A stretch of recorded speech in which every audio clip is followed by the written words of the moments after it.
All right, welcome back for another episode of Built to Last. We're here for I expect a really fun conversation, like some of the ones we've had in the past.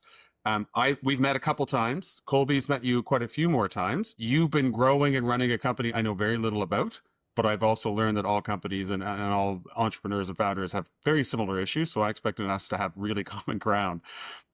Little foreshadowing for you. We are going to get you to introduce yourself because nobody wants to read the bio. But Colby, you were the reason this has happened. You're kind of the initial contact, and your guys' worlds collided before ours did. So maybe I'll throw it to you before we pass the mic and give Jimmy, a couple seconds to think about what he's going to say.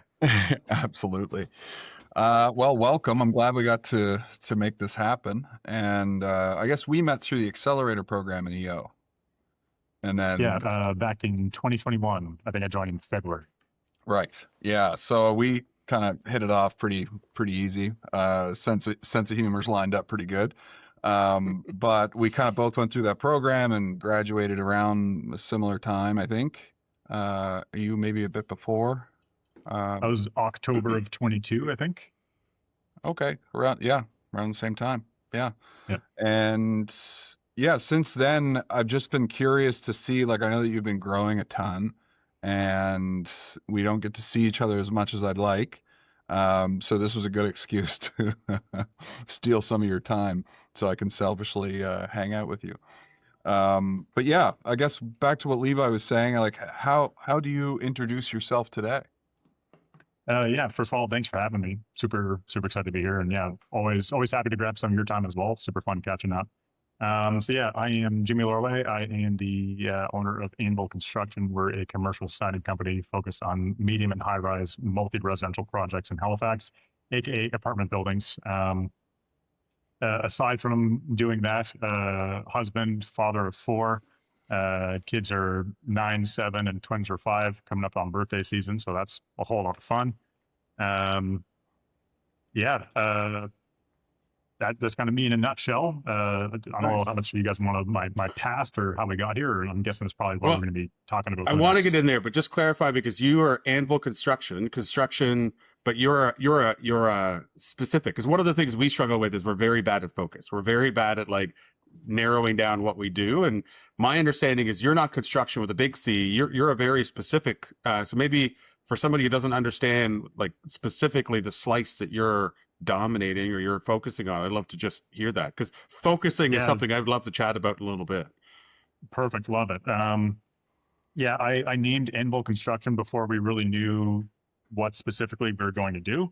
Otherwise, if I could go back in time, we would probably be called Anvil Cladding or something of that nature. So we focus really on the building envelope being, so once the building goes up, so somebody comes in, they do the studs, they do the sheeting, which is, either the dense glass, gypsum board, or even sometimes plywood, depending on the style of project.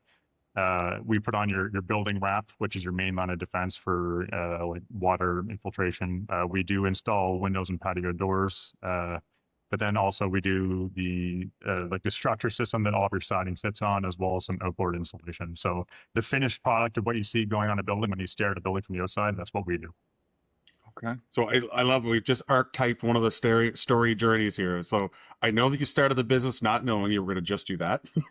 And I know that's where you're at now. So what made the leap to jump? Like, let's do a little bit of the origin story. You go as deep as you want, but you obviously, from what you just said, started a construction company without the specific direction that you have now. And you got here. That means to me, there was, a little naivete, and then there was some kind of road rash. That's the unsaid lies I'm hearing. A little naivete is very generous of you. There's a lot of naivete, and I bet you there's still plenty of that to go around, and it's part of the process and the journey of figuring out as you go, which is super fun. So actually, when Anvil first started back in August of 2018, we served a different function. So I worked with another company, and at that time, there were some concerns about unionization or other threats coming in and, taking over and being a threat. So we decided to put all of our labor force on one side, or like in Anvil, and then we operated the other company as like the general contractor. So they're still very interlinked. But up until January 2021, that's they were essentially just a labor pool that worked for this other company or alongside this other company. It wasn't until January 2021 that myself and the other owner, we had different visions of what we wanted to do. I wanted to really focus in on cladding. The other owner wanted to do a bunch of other stuff. So in just different spots in life, different views. So we decided, hey, it's best that we probably just, part ways. So at that point in time, we had just landed a large contract, a siding contract. So I split off with a group of the guys, and I went and did that siding contract, and he just continued doing his own thing, maintaining what I had previously done for him. So at the time, we were doing general contracting, development, service work, siding, and a handful of other things. And it was a lot of different things happening and going on. And we just decided to split off. And the only thing I really wanted to focus on was the siding book of business. And so that happened mid-January 2021. And the rest is history. We've been focused solely on that ever since. Wow. Sorry, Levi. I'm curious. Go ahead. I'm curious around, like, because you've grown quite quickly. Talk to me a little bit about the growth. Like did you split that labor pool? Is that still split with, like, he kept some guys, you kept some guys, and then kind of grew from there? Just walk me through that story a little bit about, like, when did the growth start happening and all that jazz? Yeah, so I'll call it day one prime in January 20th or whatever it was, 2021. I believe he kept 2 people and continued doing it because it was all management focused. It wasn't crazy heavy labor based. It was myself and 5 or 6 other guys came over to or stayed with Anvil and continued with the siding. Year one, man, we had explosive growth, and it was all the wrong growth for all the wrong reasons. Crazy amount of work that we had to get done with tight deadlines, and we hired anyone we could who talked a good talk.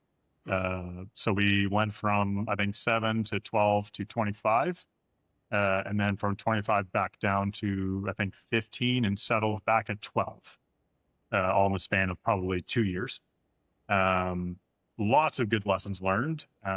It was peak pandemic. There was the crazy gold rush greed of people promising the world and under delivering and wanting the moon and the entitlement, and not everyone, but there was definitely some people.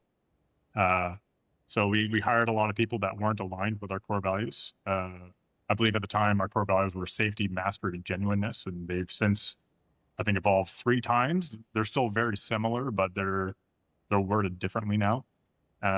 We didn't use them nearly as well as we should have for hiring or firing or evaluating anything along those lines. We're doing a much better job now. We're getting a lot more buy-in now on the core values and the role that they play at Anvil. It's been a journey. I'm a bit of a professional development or business development junkie. I'm probably honestly in too many programs at once. And that's always fun. We resemble that remark. Yeah. I'm pretty sure we've done a lot of the similar programs. But I've learned a lot. I'm a bit of a learning junkie, for better or for worse, sometimes for worse. And I'm learning to kind of filter that with my team so they don't get overwhelmed. But that's still a lesson I'm learning. So day prime 1, you split off, you now have your own team, 5 or 6 people. So you had a contract, you had work to do, and you had billables. So great. Those are really important things for any business. Yeah, super important. But what else was there that brought over? Like, was there performance management? Was there values? Was there structure? Was there any of that stuff at that point? Just the systems and processes that I had in my brain and that I had built over time, honestly, through Excel, to which I was able to replicate quickly and easily, and just continue executing on that project and finding the next contract. But there's and we're honestly kind of in a similar situation today. That's one thing I've been absolutely horrible at, is documenting our systems and processes, but We're going through EOS implementation now, and Wow. I've been yelling it from the mountaintops that we should be doing this. But the mountaintop is basically just a mirror. I'm yelling at myself. So when I get time, I'm learning to use Claude and other tools to start piecing it all together and trying to do it as effectively as possible and as efficiently as possible, knowing that time is limited. I just went through a conversation where somebody were acronym and jargon like phobic. So I'm hyper aware right now. So what I understand is the Entrepreneur's Operating System from the book Traction, I believe is the name of the book. I've worked with a few companies who have gone through or are using EOS. Are you using an implementer or are you self-implementing?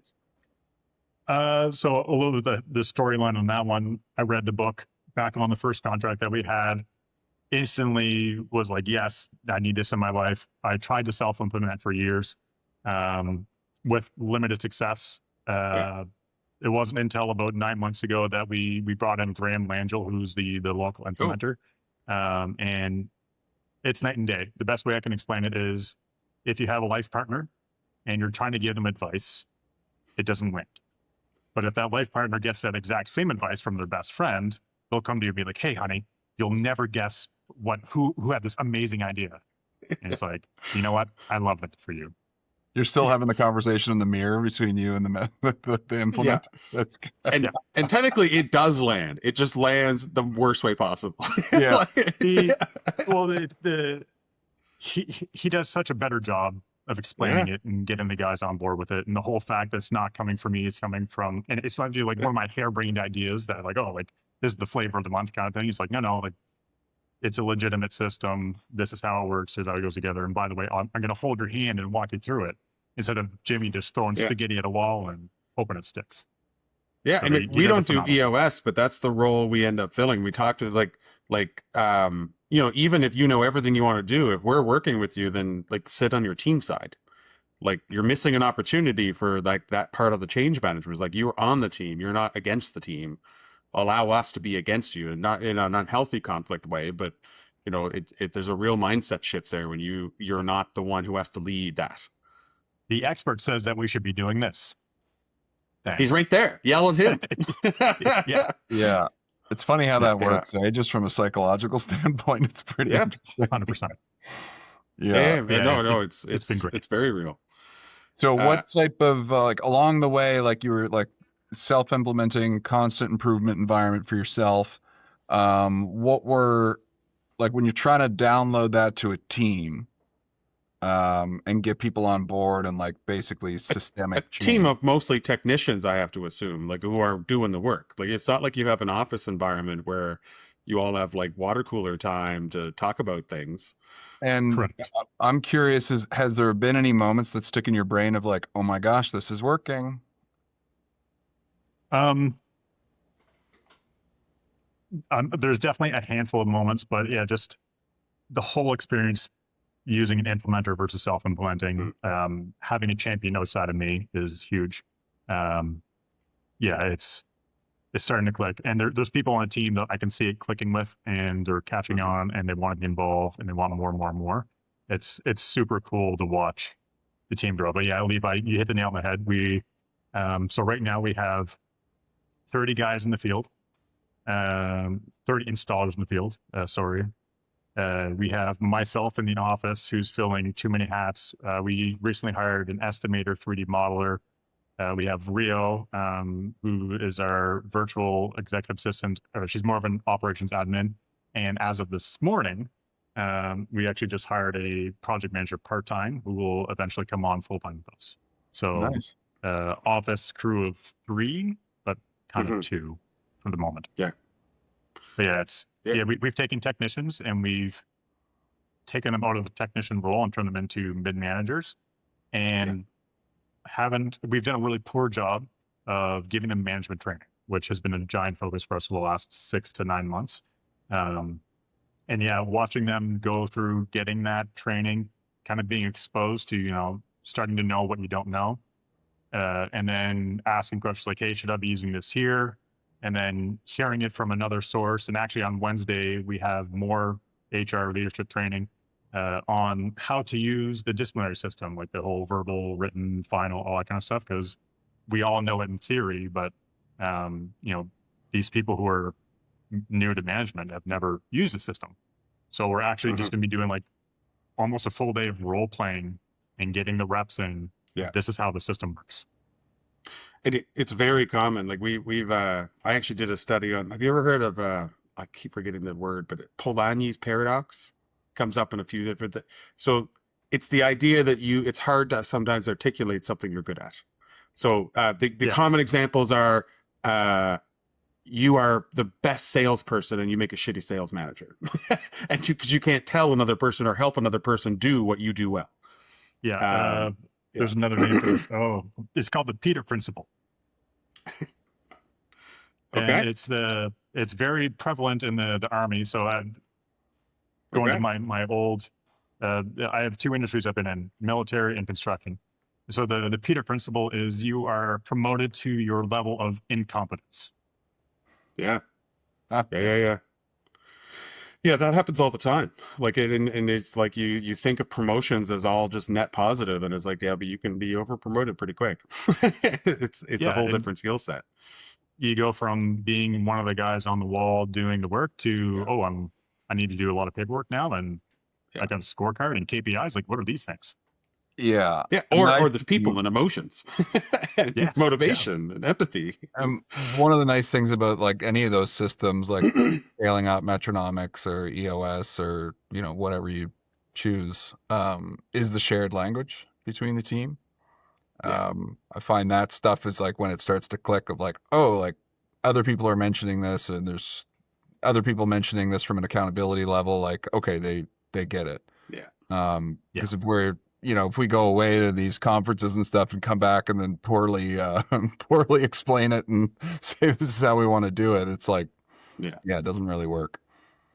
Yeah. I want to come back. You said something earlier, so I'm pulling you right back because I think it ties in. You tell me if it's a terrible segue, but you mentioned the word, you had lots of the wrong growth. And I assume you're doing a better job and you understand what good growth is. And I was wondering if you could double click on that for me. And what defined as wrong growth? Wrong people, wrong seat. Okay. Hiring people. So more an internal perspective. Yeah. But also growth is expensive. We were definitely fortunate enough that from the very beginning, we were very, very aware of cash flow, and we set up our contracts so that they were very strong with cash flow. Construction industry is probably one of the most notorious for, you work for 30 days, you submit an invoice, you wait, you're supposed to get paid in 30 days, but it ends up being 60 or 90 or 120. In the very early days, we would work for 2 weeks, send an invoice, and we wanted payment 2 weeks later. And that first client we had was phenomenal for it. We had some other clients who did it, and as we grew and got stronger and have a better cash reserve, we've switched a lot of clients to work for 30 days, send an invoice, payment in 30 days. But yeah, the early stage cash flow is entirely the reason why we survived that growth. Because adding employees, like, it's another mouth to feed for a week, extra money out the door every single week. And when your payroll jumps from 7,000 a week all the way up to 25,000 a week, like, that's scary. Like, there was some pretty dark points in time of stress around money and cash flow, and I'm very happy to say that that's not our case today, but there was some pretty serious lessons learned. Take me back, like, if Prime Day 1 is 20, I'm losing the terminology here, but take me back pre-2018. Why business? Why entrepreneurship? Or do you even use that term even in your head at that point? Like, why? Was it like freedom? Was it time freedom? Was it like revenue potential? Was it like, why going into business and having this extra effort? But I have a follow-up, but I just want to understand.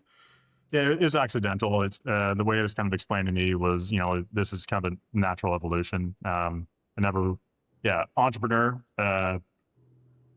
Growing up, entrepreneur was a dirty word. They were the greedy people, which is not the case at all.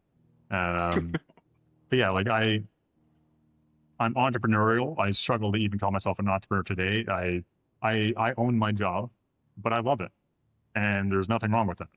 Eventually, I'll get to the point where the business runs without me, but that's not my reality today. So, yeah, it was not even really out of necessity. It was just something that we did. And by happenstance, I ended up being in this position, and I've just kind of run with it.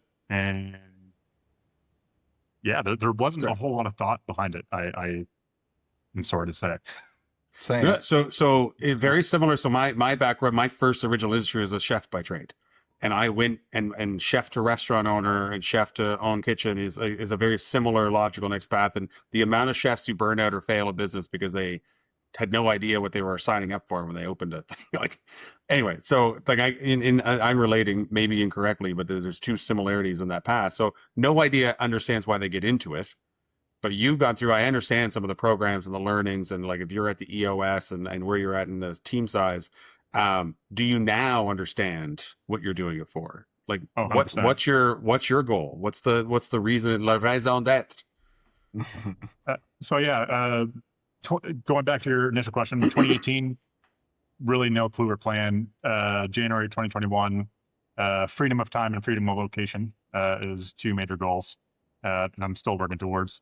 But yeah, I would love to be able to be anywhere in the world, continue doing the work that I love to do as much as I want to do it, when I want to do it, be as involved as I would like to be, or be as uninvolved. But knowing myself, I'm a workaholic. I will always be involved to some extent.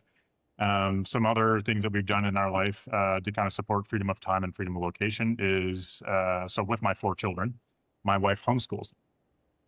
So if we wanted to pick up and go somewhere for a week, we can do that, like any time of the. Yeah. Wow. Friend of mine owns a couple companies, and they did this, and they actually plan. So I don't know how old your kids are. How old do they like range? So 9, 7, 5. Birthday season is among us, so it'll be soon be 10, 8, and 6. Okay, so we're all changing. So when a good friend of mine, he owns 2 companies, and he's got some of that time freedom, but he was like trying to bring the family along, and how do I design a bit?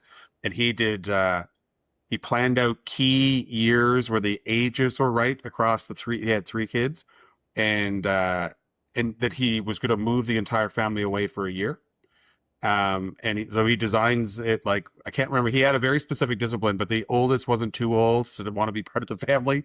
And the youngest was old enough to appreciate. And then they would set, and they told the grandparents and the schools and then like one was a year in France and one was a year in somewhere that spoke Spanish. And the goal was embrace another culture, but also come out completely bilingual in a separate language. And we'll come back. It's not a forever move. And it was like you could only do that if you've really thought through the design of work from anywhere freedom, for sure. It's That's a really wild cool mindset. Yeah, I love that he did that, and that's kind of what we would like to do. Is like if I can go, or if our family can go for a month somewhere and enjoy a different culture, and I can still do what I need to do, super cool. Yeah. Well, he's flying out to business stuff all the time anyway, so it really didn't affect he just flies back to the New Brunswick. So interesting. How did the military help, or did it help? Huge help. Yeah, so I joined, I was a reservist the entire time. I joined in high school. If I'm being very honest, it was for beer money. I told my parents, so I joined the Combat Engineer Regiment. I was there. I told my parents that engineering would look good on my resume for going to engineering school, which I started but did not complete. Once I figured out what a mechanical engineer does, I said, thanks, but no thanks. I don't want to be designing HVAC and pipes the rest of my life, and stopped. Got a degree in beer and pool instead. But yeah, military had a huge factor on me. If you had met me when, like back in junior high school, I had zero self-confidence, super quiet, very shy. Going through the military, the discipline, the hard work, but also a lot of the leadership courses that I ended up taking throughout the years, it completely shaped me. I did a lot of instructing while in the military, a lot of time in Gagetown.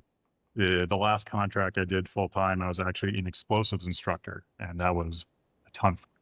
Wow. So yeah, giant effect. I met a lot of great leaders in the military. I met a lot of mediocre leaders in the military. Tons of exposure to different experiences and different people. But I'd say one of the biggest things that it really helped me with is being a very tiny cog in an absolutely ginormous machine and seeing how all these different departments kind of interact and, intermingle. It really sets the stage for in business when you're growing and creating all these different roles and the responsibilities and how it all works together. So, inside the company, one of the things that I'm probably the most useful for is having the vision of how it all should work together and how it could work together and kind of introducing that change. Very cool. I had my first military experience on my last bridge chapter. We went and did like a big, like pretty high end, like scavenger hunt, led by the Canadian military. And it was, got electrocuted. So that was cool. Yeah, that was great. And it was actually really intense. We had to build those, what are those bridges called? Was it MGB or an ACRA? That sounds more familiar. Was it silver diamonds? No, I'm like gonna galvanized panels, like big diamonds in it, crazy heavy. No, they were wooden. They were like a something bridge. Anyway, we had to build these bridges that we had to go over certain points. So we had to like tear it down, carry it with us, build it again, tear it down, carry it with us, and like pass people through on stretchers to get through things. And like it was really, really good. But like watching how they operated was really different for me. The way they run their briefings and all that kind of stuff, I was like, oh, this is fascinating. Mm-hmm. Yeah, learning so they have a whole format for giving orders. Learning that crazy applicable for, you share, they call it the 1 up intent and the 2 up intent, so that if you end up, or your commander gets, captured, you know what his intent is, but you also know what his boss's intent is, so that if everything goes sideways and you need to make a decision through decentralized command, I know that all my decisions need to be aligned with this. So like it speaks to like vision and, all Clarity. that kind of stuff with strategy and clarity, 100%. They do crazy training to like, if this, then that, if this, then that. They have written SOPs. Like it is so applicable how they operate to business that it's been a huge benefit.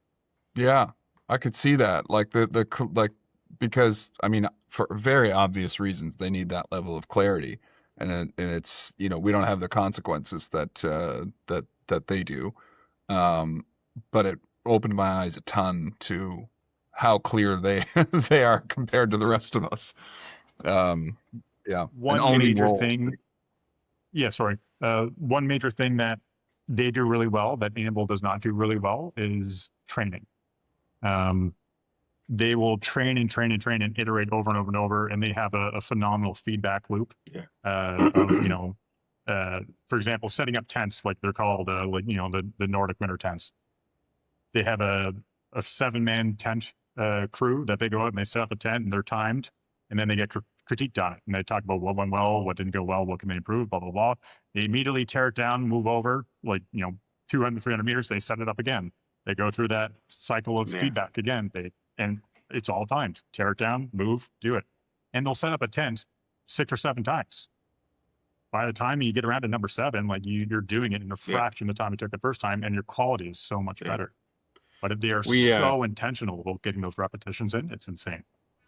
We're talking a lot around, like, because a lot of what we do is communicating to people why something's important. Like, and so some of the stuff we're working on, we started using the term artificial margin or technical debt. Technical debt is like a software development jargon that we're repurposing. The best ideas are stolen. But the whole idea is technical debt is the things that you skipped when you didn't need it, but you skipped a step that like you probably should have followed. Like putting in administrative processes, training, stuff like that. It's like, well, I had work, I had money, we can figure it out. I got a strong person in mind. I'm going to skip that step just to get it done. But if you look at it, you skip enough steps, then you're making money. Maybe it's like extra money. Like I'm really super successful compared to the benchmark of other people in this industry, but you're running on artificial margin because your one person turning over, or your one plan to change, or your one extra 10% of growth for everything to come down like a house of cards because there's some pieces missing. I'm sure there's an analogy for construction, but the training, we're trying to like, because there's lots of organizations that are high performing but have almost no training. But that means like it all runs well until you hire somebody. They have to come in and they learn everything master to apprentice or through osmosis of being in a room with somebody. And it's like, well, I don't have time to design the training. It's like, I get it, but understand that there's a risk there that it's hard to measure. That if you go to fix that, there's going to be just a net damage to your margin to catch up to where you should have been. And it should is a strong word. It really depends on what you want to do. But like, yeah, just like, there's benchmarks for how much on average as a percentage of revenue you should be putting into training or like training or learning professional development at all. And it's like a percentage of salary is the other way to do it. And so I think we even looked at ours because we're a learning organization. We should have like, I can't remember what I'm gonna butcher this because there is a number out there, but it's like 5 or 6% of total salary should be spent every month or year on just training and professional development. There is a benchmark. Insert real numbers, search by Claude. It's probably different for industries, and it's just like, if you're not spending that, then like just start adding it up. That's like, I should be putting that into account somewhere because at some point I'm going to have to pay that piper. Just mentally understand the steps I'm skipping and what I might lead to future work we're playing around with that analogy, but it feels really real when we look at other organizations, how they're running. Yeah. 100%. You hit the nail on the head. It's mentor, mentee. I'm saying through and through. We've gotten a lot more intentional about that, and we've gotten a lot better. We do have one guy who has started building a skills matrix and some competency models, and we've started that ball. But we've gotten to the point in our growth and scale that it can't be Jimmy doing everything. I need to share the responsibility. So. Crew leads now have their own rocks, and building the training and development system is one of our crew leads rocks. And he's, we're basing it off of the kind of situational awareness model. So he's having some fun with that. But yeah, it's something I haven't checked in with him recently, so I should probably check back in with him. And the tools are making this easier once you get in there, like the attention, like documenting stuff, creating training material, like some of that's easier now than it ever has been, as long as you set aside the time and have somebody figuring it out. I did want to go, so I don't know if this is going to land. We're live designing. So I don't know if Colby told you in any conversations, but we've been really thinking about like where we live, because we're still at construction. We don't have cladding. we're trying to make the transition from big C construction to construction cladding envelope clarity. And we're really focusing on in like the foundations, like what makes a strong organization, without getting too fancy and too advanced, because we don't really want to do we want to do anything, but like what we are good at. And I think we're really good at understanding what makes a strong organization. So separately, this isn't a pitch for Ironhouse, but I'm putting all my time into what makes a strong organization. What are the pieces that need to be placed? But when you started talking, it overlapped completely about what makes a stronger leader. So just offhand, like I was paraphrasing everything you just said about what you learn and what you, self-confidence, discipline, work ethic, leadership, exposure to how other people do things, a perspective of a larger operation around me, bigger picture vision, systems thinking, examples of how to delegate, giving orders, decentralized command, like having like contingencies. All that just come out of like a 30-second is like that. Those are all the same type of qualities needed in an organization as well. Anyway, next article, I put this out there, like strong leader, strong organization. How do you tie through? There's something really there.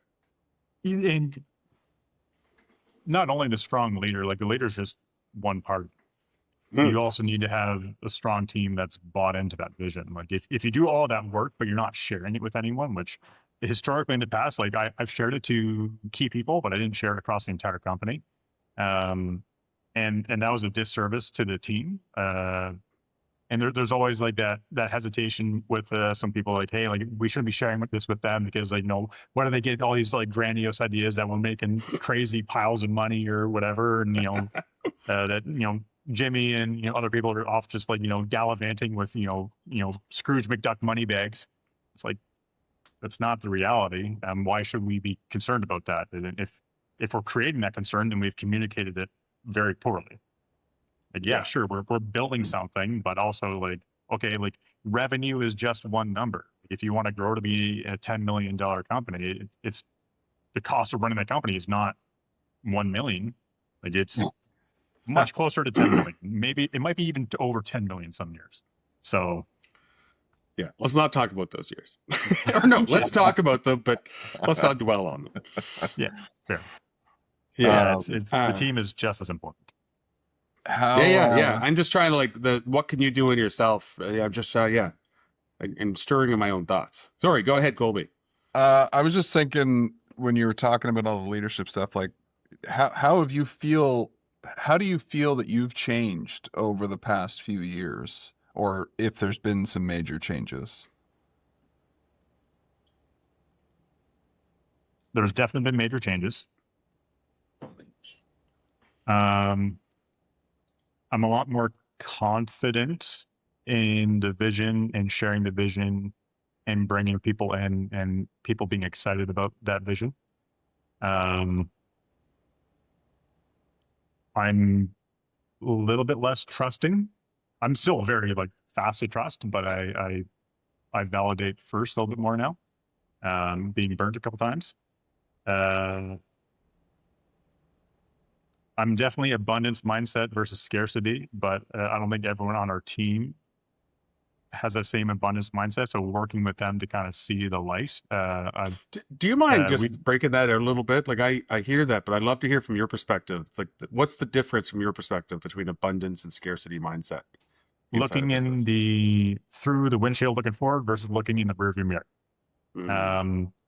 Like who cares where we've been and what we've done and all the bullshit that's happened? Like this is where we're going and let's go get it. Versus other people that, and maybe there's kind of being some blind optimism with the military and being part of a larger organization versus a lot of the people that work for us are either from the construction industry and they work for other companies that they're not doing EOS or the fast leverage program or Novo or Insert. Breakthrough Academy is another one that I'm currently doing. Like they're not doing the business development stuff, trying to build a business. They're a couple of construction guys who have figured out a formula to have a good life. And honestly, like right now, that's where I'm at. We have a good life and we're looking to grow and make it better.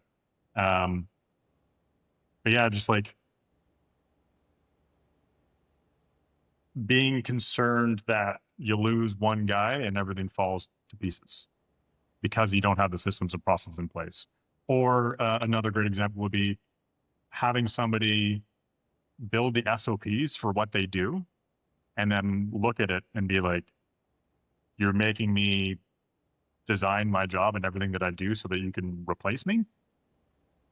It's like, no, that's not the intent at all. Like we're growing this thing, I need you, but also let's delegate and elevate. Like what are the things that you're doing that you should not be doing, that you hate doing, that you leave to the absolute last minute until they're absolutely need to be done. Otherwise it's like situation critical. Let's go figure out how that should be done. And then let's go find something to do. You'll be happier. They'll be happy doing that. Together we can all grow instead of just being miserable in our lives. We're going through a really interesting transition right now in Anvil. I am less connected to the day-to-day operations of Anvil, and I'm really finding myself in a bit of a weird spot. I don't want to say lonely, but kind of lonely, because like I was in the business very involved on a day-to-day basis, but now we're operating through the different levels of management, and I'm really taking a step back, and when things break, not swooping in and trying to fix it before people feel bad about it breaking. So there's a lot of frustrations in the team, totally valid. But giving credit to Mr. Matt Sims, blame the process, not the person, and just trying to do a better job of coaching our people to like going to EOS. Like, okay, when you IDS it, identify, discuss, and solve. are we solving the symptom or are we solving the root cause? Let's figure out what the actual root cause is, and then let's fix that and adjust our processes so that this doesn't happen again. So yeah, I don't want to say bored. I'm not getting at the dopamine rush that I usually get by going in and fixing everything. So like, I find it very lackluster, and I kind of miss it. So I'm doing all this other stuff, which is very important and meaningful, and I do enjoy doing it, but I do miss that dopamine rush of just going in and solving stuff. This is very time. I don't even know if you know this, Colby, but I got my, and I don't, we run through a manager. Our companies run through a manager, and she's has a lot of, we're trying to empower her more and more. And I don't know if she should listen to this. I'd say this to her face, but I had a little bit of rap with the knuckles just this past Monday. She asked me to stay back after the team meeting. I was like, get the principal's office effectively. And it wasn't like, but I keep sharing about what's coming and what we're doing and the improvements. And then she's like, that's all great. Like, maybe we should just touch base. Like if you're talking about there, like I don't know what you're talking about, like that takes away some of my role. And it's like, I hadn't seen it at all. Anyway, it was very, very, very similar. And so but I'm missing the connection and closed loop. And because I'm becoming a little bit more disconnected from like running the team and being really close to the processes, and having a manager, I think is the right call. And it sounds like you do as well.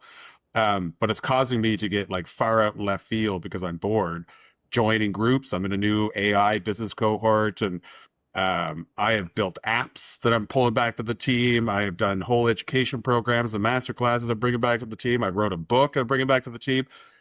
So I filled it in, but now I'm disrupting.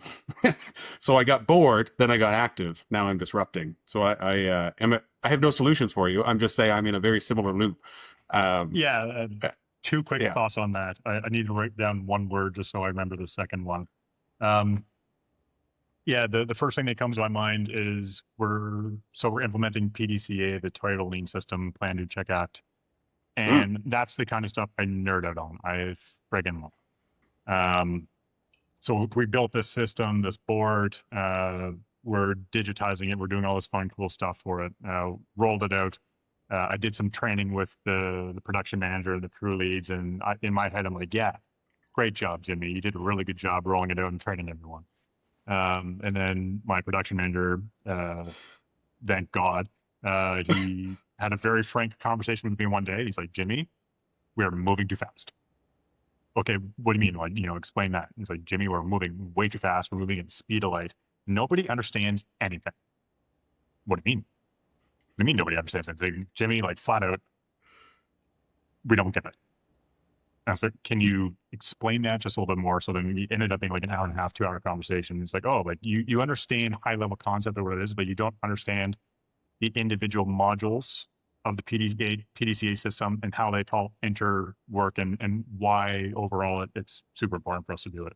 So we really slowed down, and I'm very intentionally spending a lot more time with the team going over those parts and pieces, and the buy-in and the alignment is infinitely better. The other thing you mentioned, the chaos, reminds me of, I know he was a previous guest. He was also my first Accelerator mentor, Martin Balcom. And something that he had said at one point in time really resonates with me. He said, I'm addicted to chaos. If there's no chaos in my business, I will create some so I can solve it. And that's 100%. We only get into trouble when we spend too much time together. It's trouble for our teams, not for us. We only come out with great value. Oh yeah. Yeah. Yeah. And the bringing back the really cool things, it sounds like your manager is doing a good job of it, by like being the filter for all those ideas. It's like, okay, Jimmy, great idea. I love that. We're going to put that in the bucket of things that we're going to review next quarter, because right now these are our rocks, and that's not what we're focusing on. So like, here's your bucket. Go fill your bucket and fuck it. Yeah. But if we were going to applaud ourselves, both of us, and by us I am including you, Colby, we have managers who are able to have a frank conversation with us. Like, they either gave a shit enough about what we're trying to do, and had psychological safety. Like, so like, it's not all negative for sure. I was like, this is great. I had no idea what we're talking about. You've been bothered by something that I have not known at all. Do more of this. Yeah. That's dopamine. The dopamine addiction thing is a real, you know, Jimmy and I, we've talked offline about like just, you know, I'm working from home for the past 8 years. Like I'm trying to get out a lot more often, go to different events and like learn and engage and sell and all that kind of stuff. Cause like I'm such a people person. And then like, when you're like kind of just sitting in a basement at a desk, it's like, I need to go distract myself with something. Yeah. It's good. Self-awareness is the biggest piece there, I think, of like knowing what this is and be like, okay, I'm having that moment right now. The one thing our crew did kind of on that, like behavior profiling, the entire company at one point in time, we did the DISC profile. We actually got Grand Sasso to come in and do some training with us. And we found out our different styles, and like going through, it's like, oh, that makes so much sense. So I'm a DI and I have a shading towards C because I'm super detail oriented. And then Randy, my production manager, he's ID. So relationships are both very important for us. Speed to actions, both very important to us, but like our communication style can be very different. I'll never forget one time he called me and he had an issue on site and he gave me 3 potential solutions and he made 1 recommendation. And I was in the middle of doing, I think, bookkeeping or, you know, something that I shouldn't be doing and don't thoroughly enjoy doing. So I was not in the best mood. So when he gave me the 3 options and 1 recommendation, I was like, great, sounds like you got it handled. Anything else? And he's like, no. And anyway, so he called me later, shortly after that. And he's like, is everything good? Like, did I do something to upset you? I'm like, what do you mean? He's like, you're just like super short. And I was like, oh, like he just kind of held the mirror up for me to see myself and inside that interaction. I'm like, no, dude, sorry. Like, you know, give him the whole reason why. Yeah. He's like, okay, just want to make sure we're good. But yeah, like going back to psychological safety, like it takes time to build it. And when you have it, you definitely appreciate it. Yeah, there's a bunch of layers to that. We do this a lot with our team. We don't use DISC, but we use either the Insights energy colors or the dopes, so the dove, owl, peacock, eagle, but they mirror the DISC. They're all built on DISC. It's just different ways of discussing them. But we also talk about, I don't know if you ever heard of, like, they call it the relationship or the emotion bank. So the idea is that between every interaction between 2 humans, you're either depositing or withdrawing from that relationship or your emotional relationship with that person. You have to be either a plus or a minus. And sometimes when you're busy or under pressure or like on a work site or whatever, or you're just having a shitty day, you're going to pull a negative. But that's fine as long as you've created a balance. Like that changed everything for me because I'm a hard D to the point of needing accommodation in the DISC. Like I need special care around working with people because I'm more task oriented. But like, all right, need to build that balance because as soon as I get busy, I'm going to be like pulling the empathy outside of my skill sets.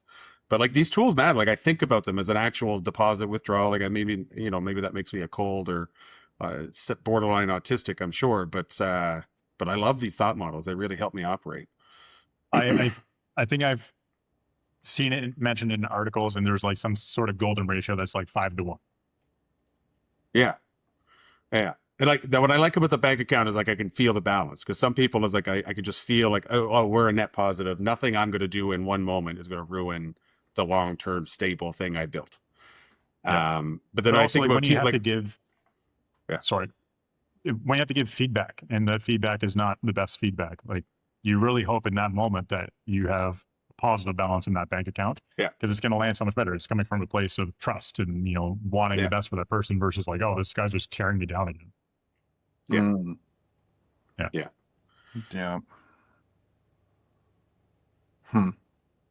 How you doing, Colby? Business development programs do you guys go through? All kinds. Right now I'm focusing on we're really focusing on the human side of the organization, but people buy us because they're trying to do the technology side and it's not going well. And so, for better or for worse, I feel the need for making sure we're aware and exploring where things are going so that we can make sure that we understand like kind of the foundational things and are they changing. So contrary, the more we're focusing on the humans, the more I spend learning on where things are going and what's possible to be able to bridge the gap. Because everybody who talks to us, it's like they're going to embrace AI, or they're going to automate, or they're going to do some fancy marketing thing, and then out like they don't have an SOP.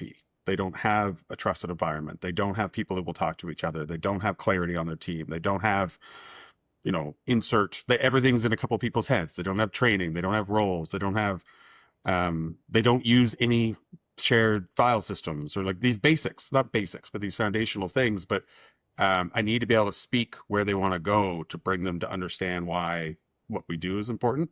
So all that to be said is like I'm focusing. So I'm doing like master classes and I'm doing like hackathons on how businesses are building and using agents. And I'm doing, I joined a cohort of 16 other business owners through the Wallace McCain Institute, which is similar to EO, but different. But they brought together 16 out of their membership we're just going to do a big pilot implementation project. So like all different, where none of them are technology companies at all. And we're all just as a group put it together, go through the messiness of implementing over 6 months. So I'm excited about that one. Just very applied stuff. I love the peer system through and through. So yeah, like back in 2021 when I joined EO Accelerator, I definitely had a limiting belief that, I was going into a group of, there's like 5 or 6 different entrepreneurs, all different backgrounds. None of them are going to understand construction. They're not going to have the same problems. Like, what am I going to get out of this? And like, boy, was I ever wrong. I got into a group of amazing people with amazing mentor, and they had practically identical problems.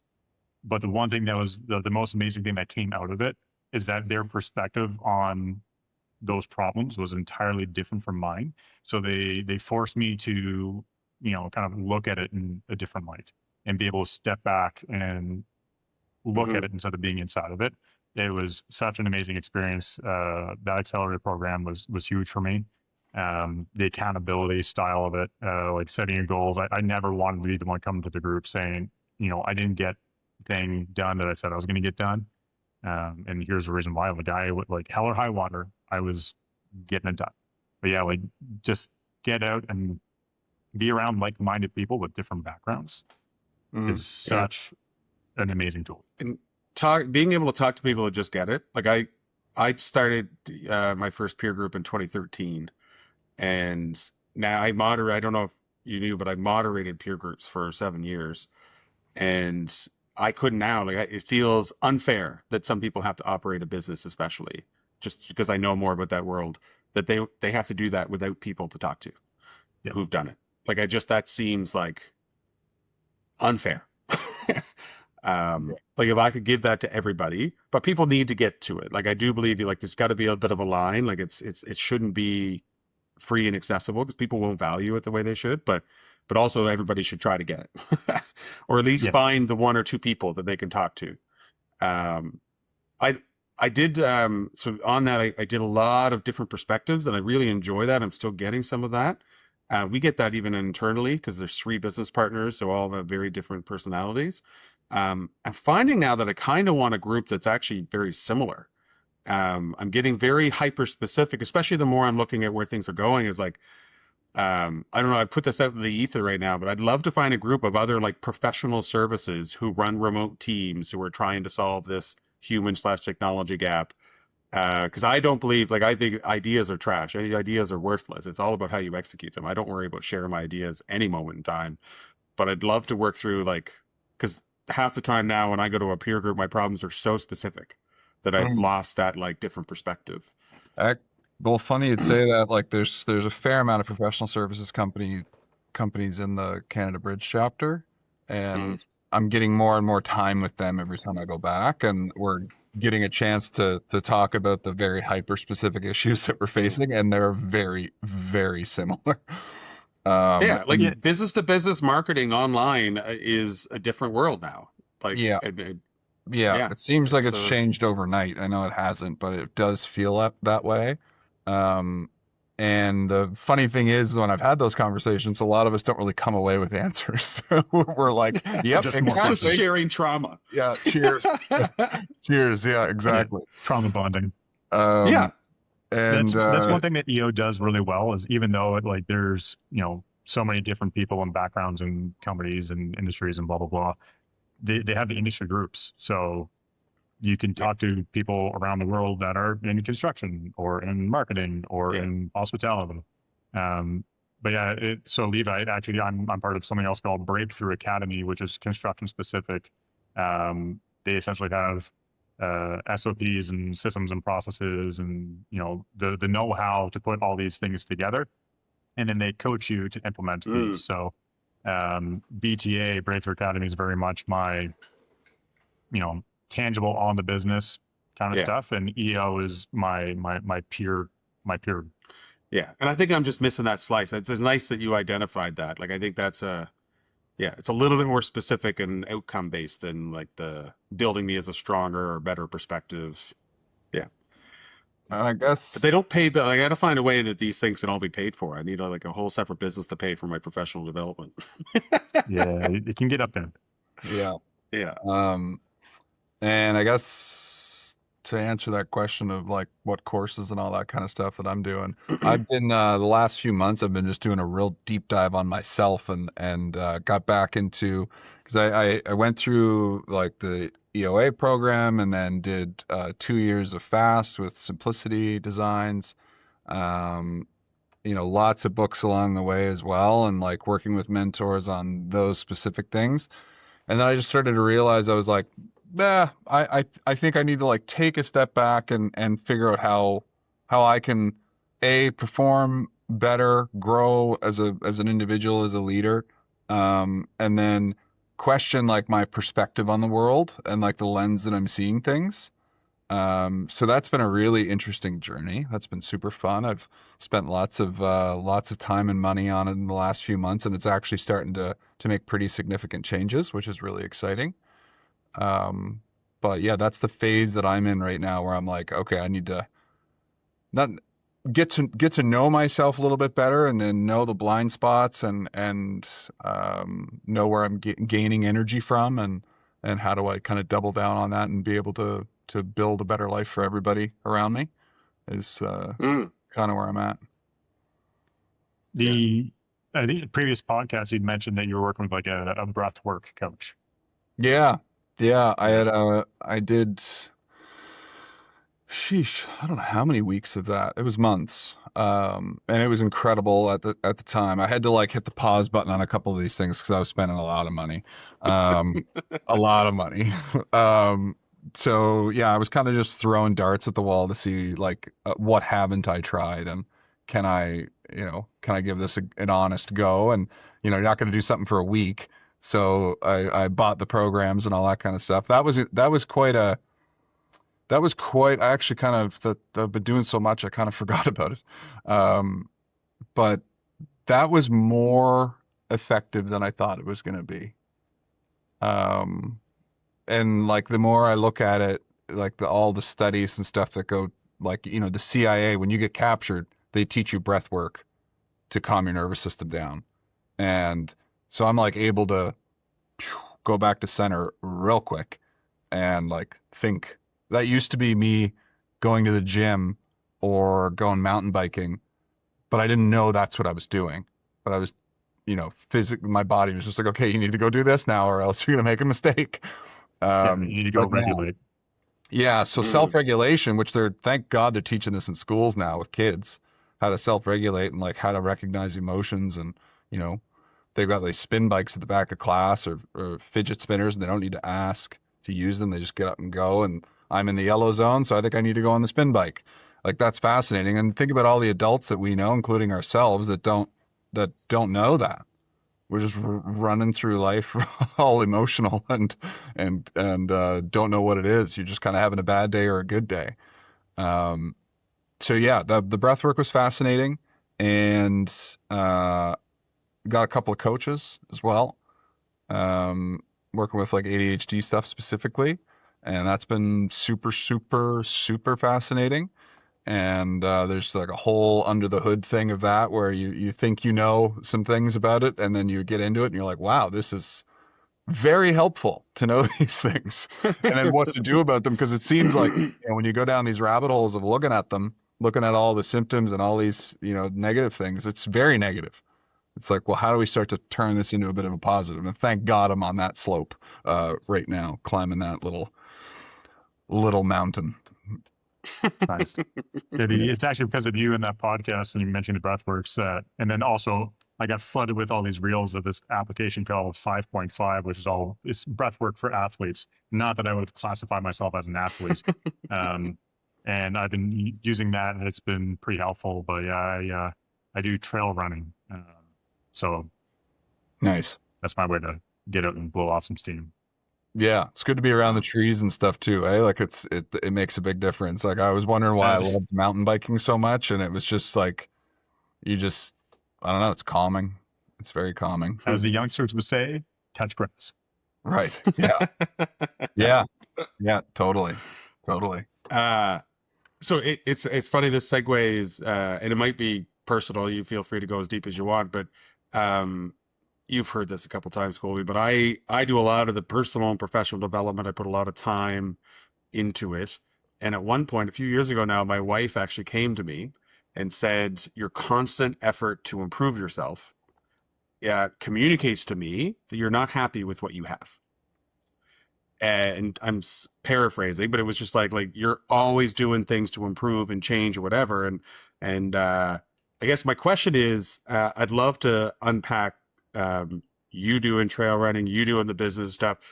Where's your wife on that? What's that conversation like? Timely question, Levi. I had this conversation honestly not that long ago with my wife. Not actually from her perspective. It was more from me and my fear or limiting belief that I'm doing all these things, and she's homeschooling her 4 children, and I'm afraid that I'm building resentment that she wasn't communicating by me doing all this stuff. So we had a good little session, chat, and she's like, yeah, I get it. It very much might seem that way. Homeschooling, there are great days, there's difficult days, everything in between. But when we decided to do homeschooling, it was a conversation, and this is the path that I chose, and I'm learning and I'm growing and I'm having fun doing all this different stuff. We get to go do day outings to all these different places, in the, vicinity anyway. She has her own community of other homeschool families and parents and kids. It's actually kind of amazing. All the extracurricular stuff that most kids would do after school or on weekends is offered to homeschool kids during the weekday, because those places, when are they the least busy? During the weekday. So, there's horseback riding lessons on Mondays for my oldest only. She's, the only one that's of age to do it at the stable that we go to. They're super involved in gymnastics on Tuesdays. They do kickboxing and jiu-jitsu on Wednesdays. They got swimming on Fridays. They're crazy active. And they're crazy social, and they got tons of friends. It was me inside my own head, bringing it back to your original question, being afraid of her resenting me for doing all this stuff. And she's like, yeah, I get it. As you continue to grow the business, you're going to have to go travel more and do different conferences and that kind of stuff.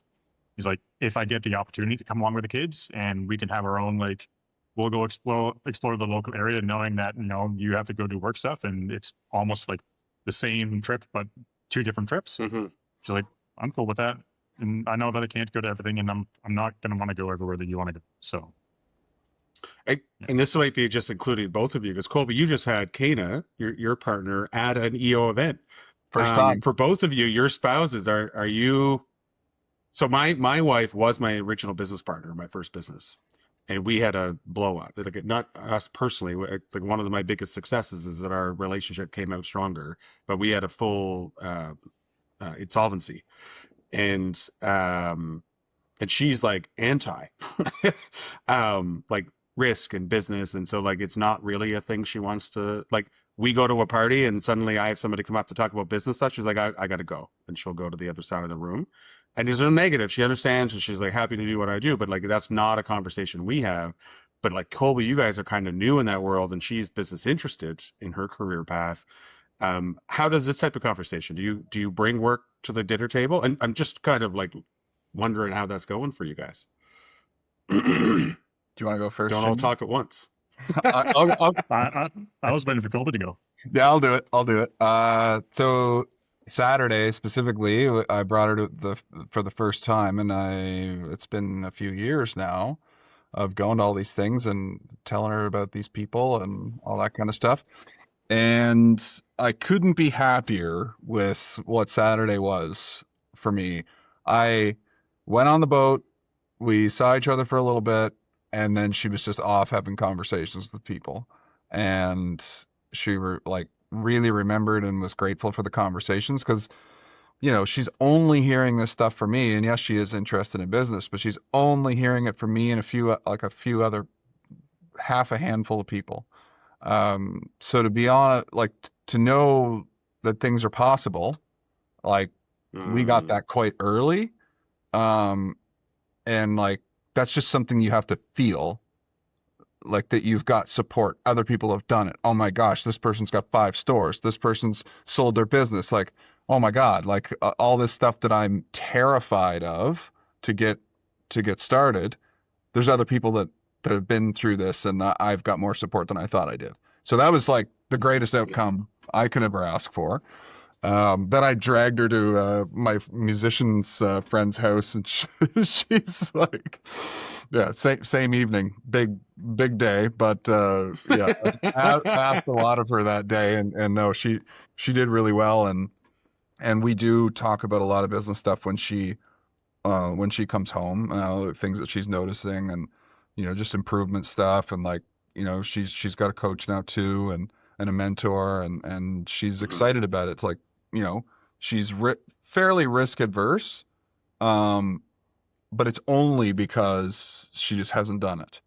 So I think so. Yeah, it was pretty exciting. It was like worlds collide. It was odd. I feel like I need to call Kata and get her side of the view. Yeah. Like, what if she told the same stories? Like, he brought me in, he said a couple things, introduced me to somebody that just left me. Yeah, exactly. I had the most terrorizing experience. Yeah, which I totally did. But I would like peek over every once in a while, and she's deep in conversation, so I was like, perfect. And it was like like Len Preeper and you know Martin and Kate and Doug and those folks. So it was like a lot of amazing people. Yeah. It was perfect. It was perfect.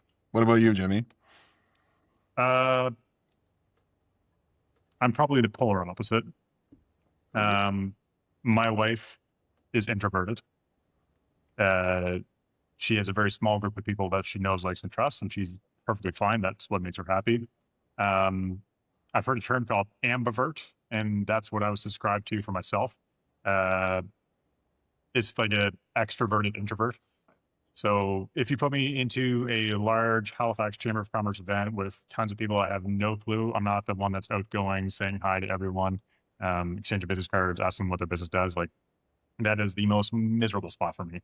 But I'll go do it. But at the end of the night, I am zonked. But EO is this beautiful little spot where I know mostly everyone, and like there's zero hesitation getting in that room and just catching up with some really great people that I know enough that I don't feel drained at the end of the night. I feel energized when I go.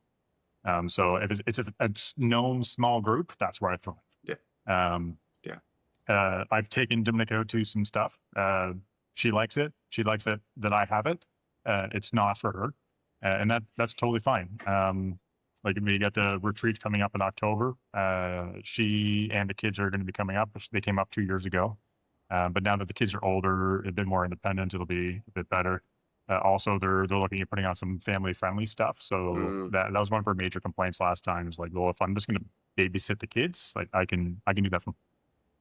So even just having 1 or 2 small things for the families to kind of go and meet each other would be super huge. And she's open to doing it and exploring it. But I would be very much in the category of a hard charger, high promoter of EO, very vocally, in my household, to the point where I bet you my wife got sick and tired of it and wanted me to shut up. So she's like, yeah, I love that for you, but you know, I'm also good. Well, there's also, maybe I should add a piece to that, just because we moved around so much that we don't have a lot of like tight, close friends. So now that we moved back here, you know, she doesn't have people that she like hangs out on the weekend with. Like, we see family and hang out with family and stuff, and we're really tight there. But like outside of that, she doesn't really have that. So bit like that being a really positive experience for her, where she's not a big drinker. Like she you know, doesn't have, like, a lot of people have kids and stuff, which a lot of people, like, those folks have kids and stuff, but you know, there's no events that make it easy Yeah. to Well, it's hard to make friends after 30. Just Yeah. full stop. full stop. Yeah. So that was like just a really, like, they knew lots about her, and like they just made her feel great. And it was by the end of it, they were like, so you're moving to Halifax and you're having kids soon. I was like, whoa. Whoa. Yeah. Yeah. It's a group of really open, honest, and welcoming people. And like, I'm amazed at some of my first interactions that I had with some of the people. Like, you know, there's some pretty big names in that group of people. And so, of course, you have these, you know, reservations in your head that they're, you know, probably just going to be direct and to the point. And, you know, especially when you're an accelerator, like, oh, they're not going to have that much time for us. And that's totally okay. And then meeting some of the people for the first time, and it's like, oh, wow, you're a human being sitting down, having a beer, talking about other human being stuff. Like, this is really cool. Yeah. So yeah, I'm always walk away really happy with the interactions I have in a group of people. Yeah, for sure.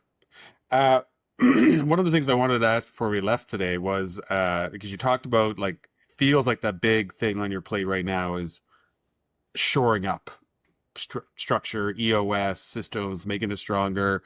For me, that usually means that you're getting ready for something. So you can make it up, or you might have one, but what's the next chapter? Like, what's success look like? Magic wand in hand, you got everything you want. What's the next chapter you're planning for? Or is there a How defined far one? out do you want? Oh, what is, when I say that, what it comes to mind? Well, it brings me back to the vision, track, and organize it through EOS, which Randy and I have been working on. So October of 2035, I think the goal is to have 100 installers serving Atlantic Canada. So that's a bit more than 3x what we're at today. Yeah, whether that's Nova Scotia, New Brunswick, or Nova Scotia, New Brunswick, Newfoundland, we're not entirely sure. And so that's kind of the overarching goal. We've already exceeded our growth count for this year, and I think we're actually pretty close to hitting our growth count for installers for next year. We made a huge push. So, like, looking at the valleys of death, where you get like 1 million, 5 million, 10 million, we went straight from like 1.4 all the way up to 4.5. We said, you know, screw you to the valley of death, and we'll just skip right over it. But in skipping right over it, we've really exposed the cracks in the foundation. So that's where we're at right now, just shoring up. Yeah, that makes total sense. This is why we're doing what we're doing. Yeah. But yeah, like, once we do that, the term optimize before you maximize, you know, rings true for us. Like, we're going to make another push to 7 million or 10 million. But yeah, it's a fun challenge to try to figure out, and also make sure that we're aligned and bringing the right people along for all the right reasons. And I'm sure it'll change, because I don't think anybody can see that far out these days. But I love that you have such a specific target. Like, it's not grow the number of services within this pocket, it's grow this service in other pockets. Like, I love that specificity. That's great for you. So I'd love to get your take on this. One of the challenges that we're coming up on, getting free consulting out of you today. Great.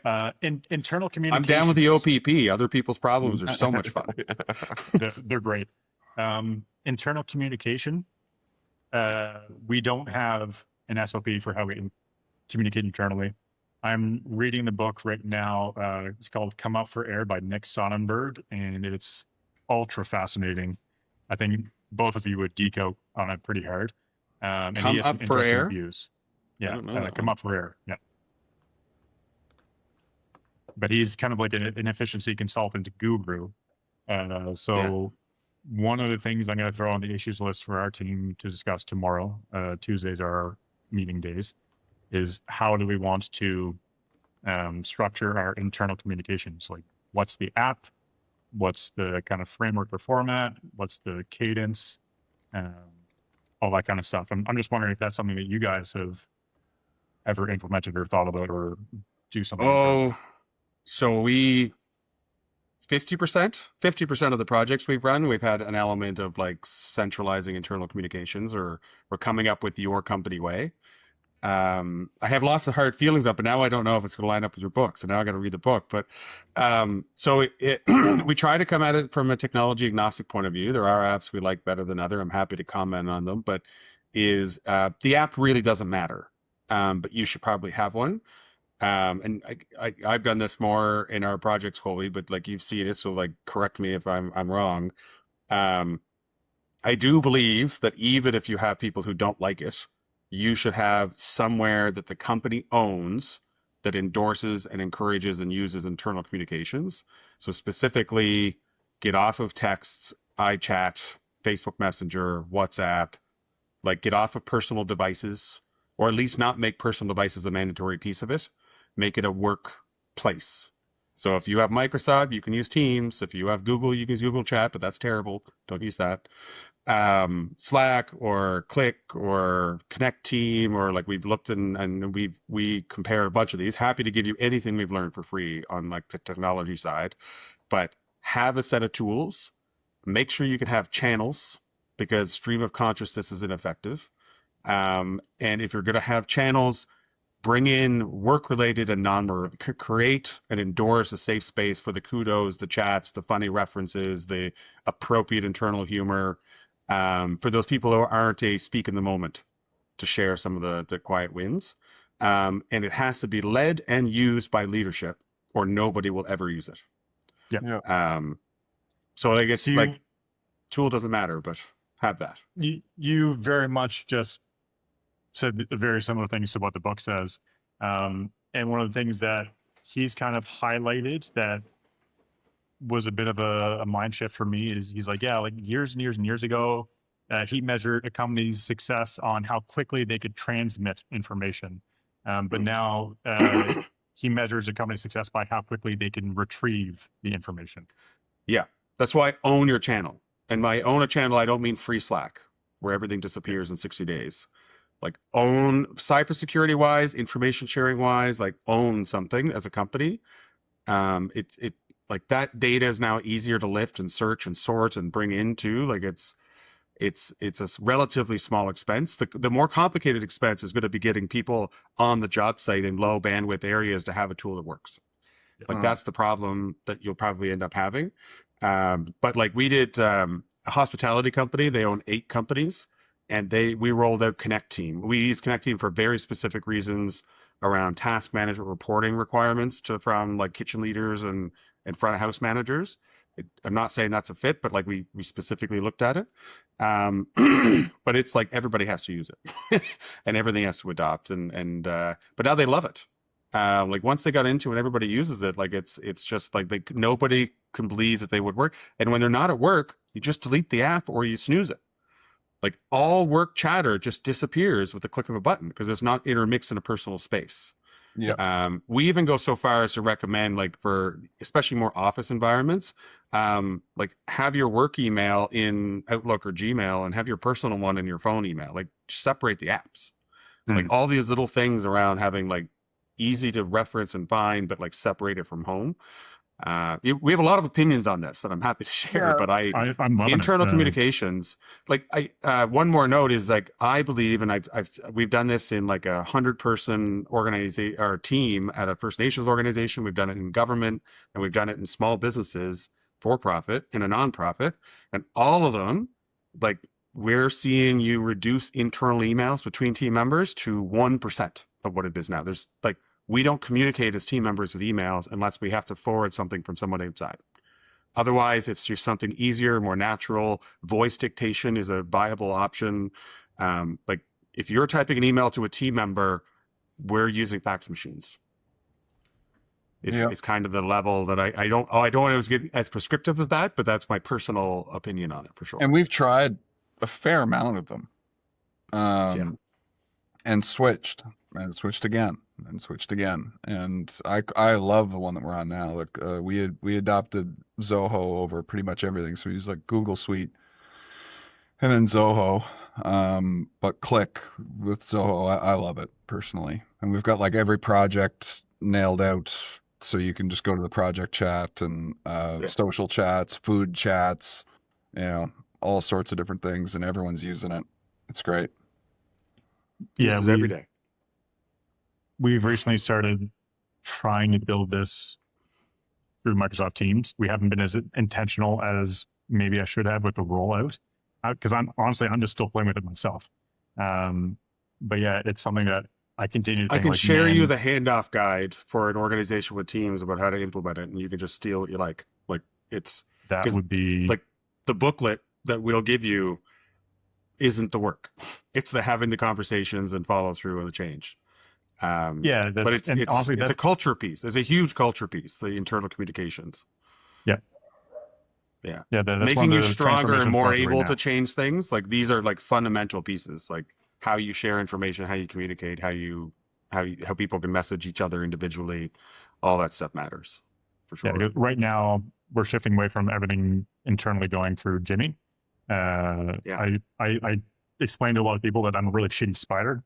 I built all these supports to all these different points with Jimmy in the middle of it. And I haven't connected any of the supports to create a good web. Yeah. So we're kind of untangling that right now, and that's been a fun process. I feel like I'm selling your stuff, but I do want to share a little anecdote because it surprised me. So I mentioned we worked for a First Nation organization. It was a team of 80 people that we're adopting, and they use Teams, but they never thought about it intentionally. So everything was like pop by the door or phone calls or texts or Post-its. And they had one woman who's super intelligent. She's great, but she was the only person that any kind of technology related issue escalated to.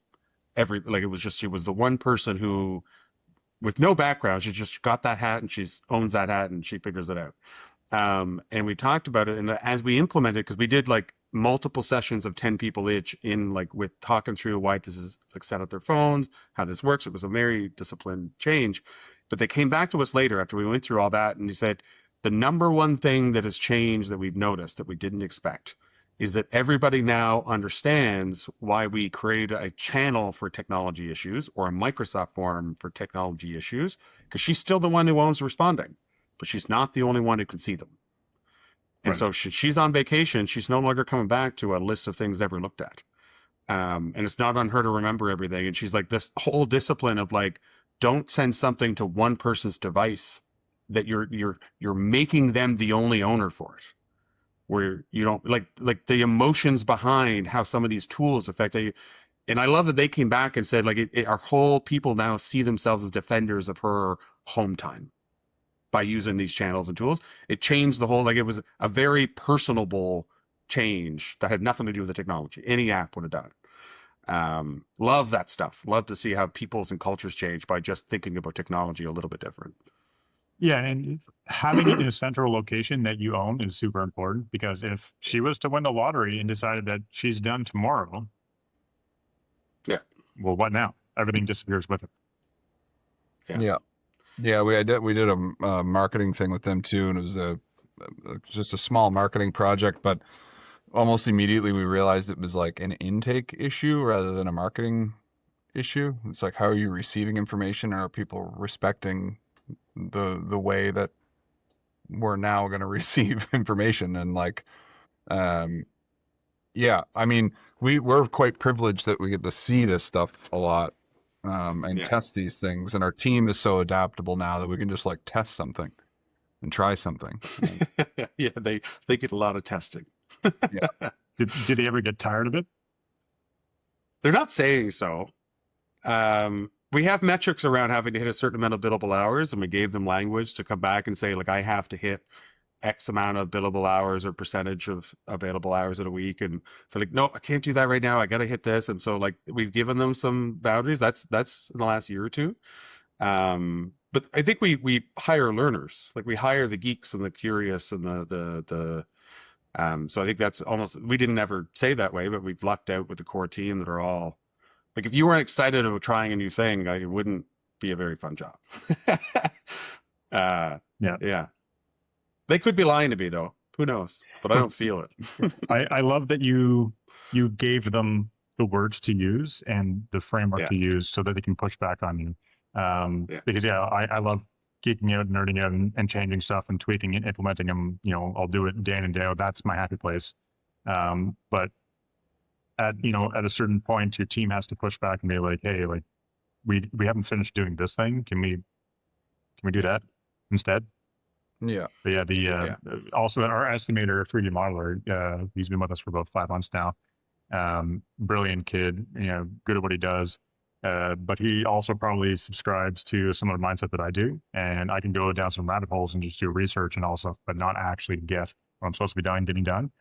So he and I have been working on, okay, like this is the deadline. Like we need it a day or two ahead of time to review it and go through it. And I'm just as bad because, I just kind of give him what needs to get done, but I do a really poor job of checking in.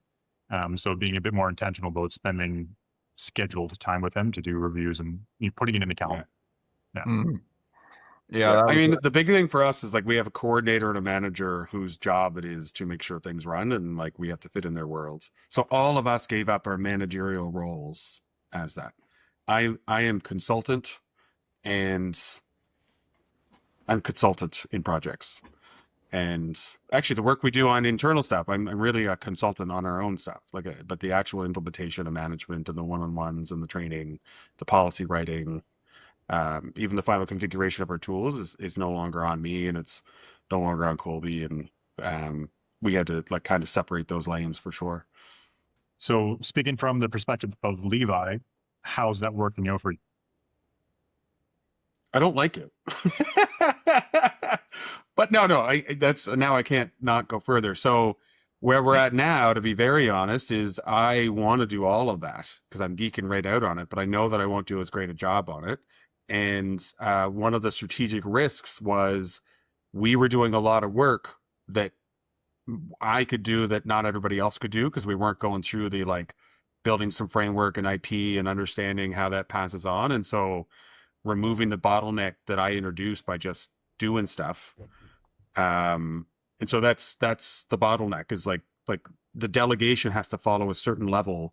Unless things like just have to, there's always extreme situations, but as a general rule, like we're taking more time to document and build. And like, if the manager doesn't know how to delegate this thing that's in this project, then I wrote a bad proposal or like didn't communicate the project well enough or the work. So, but it does feel like there's some stuff that I just want to do it. I just want to geek out on it, but I'm also going to do it overnight the night before it's due. And I'm not going to be the person who does it in a, but I want a team. I do. I could be a solo ninja flying by the seat of my pants and probably have a pretty good life, but I like the team and the structure and the building some stability and building really fantastic place to work, doing cool things that doesn't rest on any one individual. Like I'm fired up by that as a goal. Day to day, I feel like I'm wearing handcuffs and standing on my hands a couple times for sure. So what I'm hearing is that although you might feel constrained by it, you're letting the company grow and thrive by doing it. And what you're seeing is my hobbies are getting extreme. Like I wrote a book in February, March, April in the spare time I've created that I would have done work things. So like it's, oh, hey, humble brag.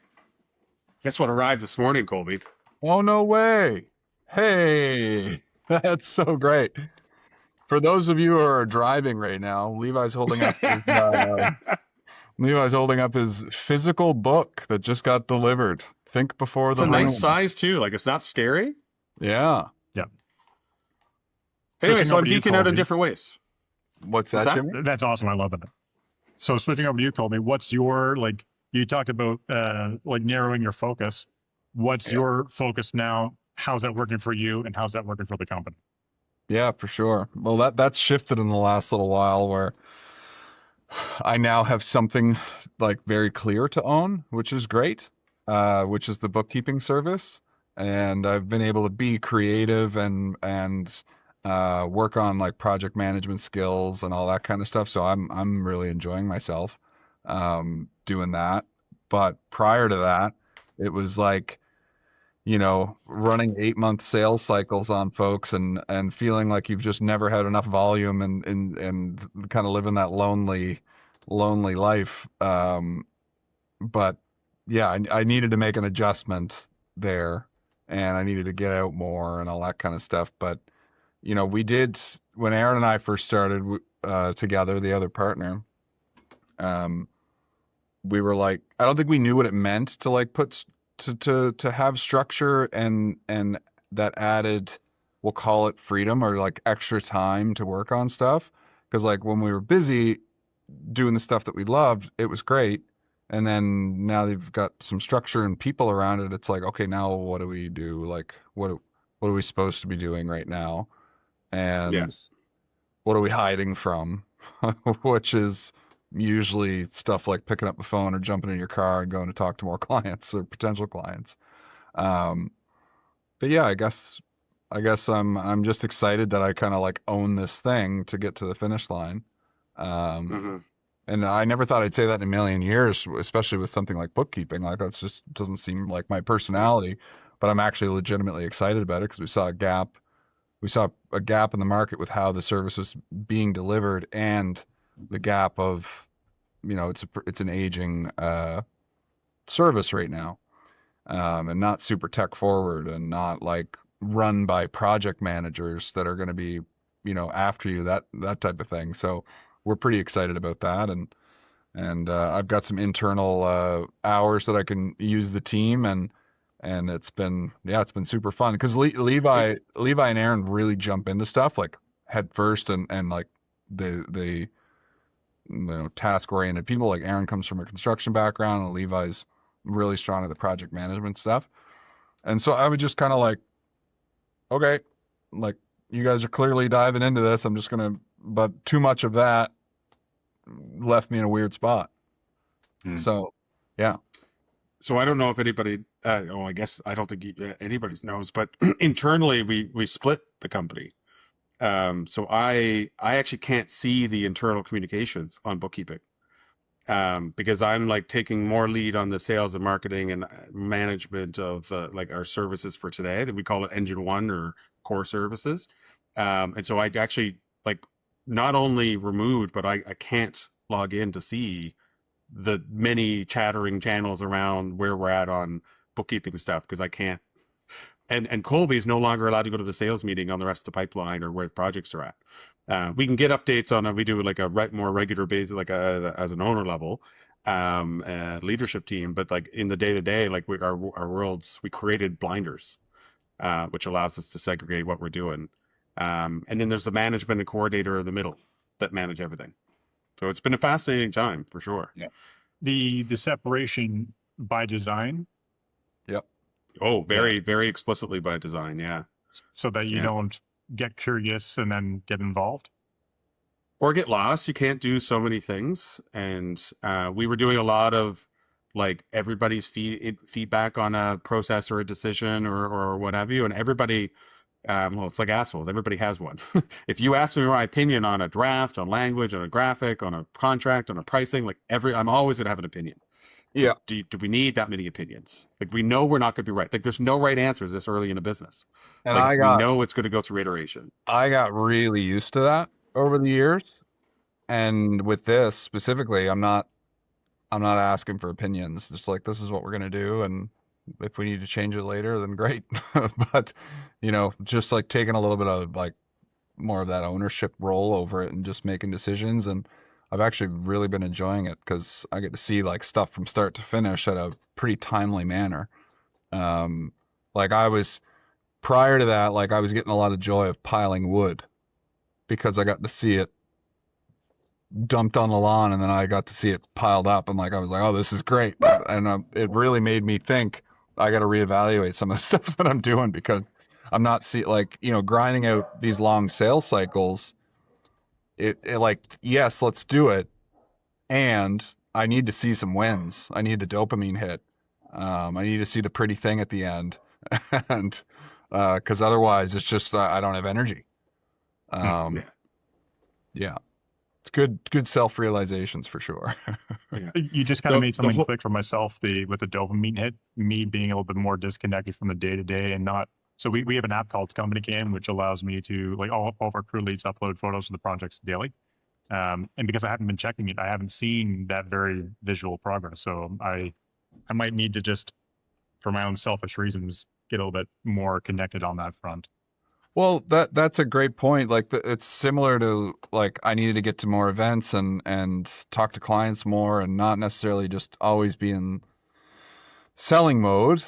Um, because it's just always like feels like this grindy thing. Like I want to go, you know, check in on how projects are going, or like I'm still involved like pretty heavily in one specific project in Iron House, like the engine one, and it's great for me, just because like I get to lead conversations and like I still but get you're not the project manager. no Somebody else owns budget, scope, and deadline. yeah, which is great, yeah, this know thyself thing, like I I'm sure that what I was going to say is that I'm trying to get to the point where I've got like scheduled hours or days during the week where I'm like out checking out on stuff, or if I need to go work on the lawn for a little bit just to like see something done, then I know that I need to go do that, self-regulate. But I'm sure like going to see some of your projects would probably be pretty great, like going to the site for an hour or so and checking in on everybody. Like it's probably, if you're anything I like think me. it's important to come back to the beginning. What I liked about, like, you had this vision, and like, even if it moves, like, you had this direction. Like, we also chose, because we had a realization we could cut the size of our company in half and everything would run and we would make twice as much money and individually. And so to make the choice of where we want to go, and we want a team and we want to be disconnected, we want to have a manager, and we want to have that pressure to have to do sales cycles to fill people's billable hours. Like, we're not as flexible. We have a minimum break even that's much higher than it could be in a moment's notice. But making that choice towards an end goal makes all those things, like, yeah, like I don't think we would be able to do it unless we know intentionally we're driving towards something. Because we don't make that much compared to the hustle. The hustle is to build the engine and the growth and to get to the future, the longer term future. So it's just that choice and that future piece. I just don't want to lose that. Otherwise, I would like be more selfish. But we've made a lot of group decisions that I agree with fundamentally. Yeah, deferred gratification through and through. Yeah. Which is Question not for you both. I was just gonna say it's not friendly for the ADHD brain.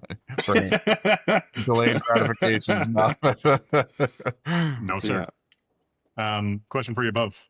What are you firing yourself from next? I'm waiting for you, Colby. I always talk first. What am I gonna fire myself from next? Oh my gosh. Let me think. I've never been asked that before. You think. For me, it's estimation. Oh There's yeah. nobody who currently fully estimates core projects without. And I don't know how exactly that's going to happen, because it is less science and more art often. There's a lot of people and constraints and realities and anyway, but yeah, estimation for sure. And I don't know your guys' world very well, but I can only imagine that there's some similarities between projects, but they're so vastly different. Scale, scope, all that kind of stuff. And it truly takes somebody who's really good at doing it to understand the nuance of each one to be able to pull a really strong proposal together. And I assume it's similar to you, but like, it's the mix of work and the average margin matters less than every specific project. So like the seasonality, we want really big projects, but we can't have that many. And we need some small projects, and a couple weeks without us being a certain capacity can kill everything. So like we need that work for that period of time, even if you have to cut our margins, because overall profitability, like net margin on a company, has nothing to do with every single project. It's the combination of the whole. And that empathy of like, small nonprofit to large, like how do you delegate somebody to price something differently for this company versus this organization, and why? Because we're opening up our pricing methods and tools to some core team members, and be more transparent with how we trade. Like, there's a whole bunch of psychology around the way we're approaching it that I just want to make sure that we're not jumping too quickly. It's not a black box. We're opening up to very transparent. When you're talking about mix of work and too many big projects or not enough small projects, in the back of my head, I'm like, he's been looking at my books, that bastard. So we do love the large projects. The smallest project that we typically consider is like a 9-man crew for 3 months. And even that's, it's funny to say it's getting a bit small for us, but we still enjoy those projects and definitely certain clients. But we had a period of time not that long ago where we had, so we run 3 crews on 3 different large projects, and each one of those 3 projects finished the exact same month, which never happens. And we had 3 projects lined up beautifully. But one project had a supplier manufacturer issue with the product. Another project, other trades weren't ready for us. And then another project was just delayed entirely. So we were left with 6 months of chaos of just filler project after filler project after filler project, with the lesson learned being, I'd rather be looking at the work than looking for the work. So get the project, we will get it done. We've never not gotten it done. But finding people and training them is a much better problem for us to solve than where's everyone going tomorrow. Yeah. Yeah. Oh yeah. No, it sounds, yeah, it's identical. Identical. Yeah. Yeah. Ray, what are you firing? Come on, Colby. I gave you enough time. I think it would be, like, I always want to be a champion for the company or companies. But somebody owning the sales and like being effective, lead generation, and actually being able to talk and quote, would be where I'd want to, would be where I'd want to go. Like somebody We've never had a project that was priced and sold by a non-owner. That would be, that would be it for me. Yeah. I haven't seen or heard of many people that have done it in our industry. Like, I just haven't met them yet. I'm hoping that that's possible. But also, it probably comes with simplifying what we do. Yeah. Cladding, not construction. 100% agreed. Like, well, already with the bookkeeping, I could see, like, we could hire a person to go sell bookkeeping. Like, we could probably do that tomorrow if we had the money to do it. We're bootstrapping it right now. But that's a sellable service because people know what it is and it's clear. But yeah, that's what I would do. What does that role look like?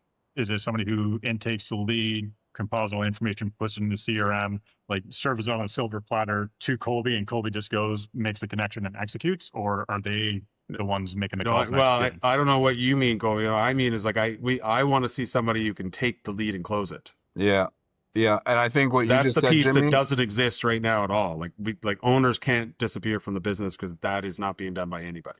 Yeah, and like we can get lists and data so quickly with Claude and stuff right now. It's just the waking up. This is what I have to do. I got to call these people. I got to go visit these people. I'm going to create these relationships. I'm going to understand that it's going to take me 6 months to build enough safety around this relationship for them to say yes. Like that. Like I could see us like salesperson. Yeah, a really strong salesperson. Like, I think we've built a really strong sales process. And we're able to, like, pull any sort of information on the types of businesses that we should be working with. It's just like, when we're managing the projects and the relationships and then new relationships, we could be doing a way better job at it. Well, but also we know that we actually have to grow the net size of the company to support that overhead. It's catch, egg, chicken. We'll come back to you. Hold us accountable. Yeah. Well, I think that's one of the really cool things about salespeople too. Like in different industries, like whether it's a hybrid base salary plus commission or commission only, then you run into the core values issue and ethics and blah blah blah. But yeah, 100% sales is Funny enough, sales is something I don't think I ever want to get rid of. Like my start in the construction industry was estimating. I love estimating. I love putting the final details on the project. I love sending the proposal out. Zach's doing a great job. Like we've moved to 3D modeling for our estimates. So he's using all that, to drive the raw data, which drives our estimates, which is a really fun, cool change for what we're doing. But it'll be hard for me to give up the key relationships with our clients for going and closing those deals. I suck at negotiating. I'm horrible, but I still really enjoy that whole process. Yeah. And so do we. So do we. It's just like it's more of like, well, it's not just this, but there's a couple things going on. Like I'm really curious to see if it's possible because it changes things. If it is. Yeah, it means that we can change focus. Like right now, it's just like it's a dependence, and I should mention I get to do the consult, which I don't want to give up. So like you met with Graham Langell, I'm sure it's similar. Like the moment where he's talking to you and light bulbs go off or you see things work, creating those light bulb moments, that's the last piece I want to give up. Mm-hmm. If I could keep one thing till I die, it'll be that. Yep. Yeah. Somebody gives me a project and I get to go run a kickoff and learn about their business and help them solve their problems and understand themselves better. Great. And that creates 50% referral rates. So like I know my place in the business. Just everything before that. Yeah. I want somebody else to be able to do. I'm in that boat too. I don't do what Levi does, but I do pieces of it and a bit, different approach and all that kind of stuff. But I love that. I love that client interaction where they're having light bulb moments and, we're able to expand horizons in real time. Like that's very, very exciting.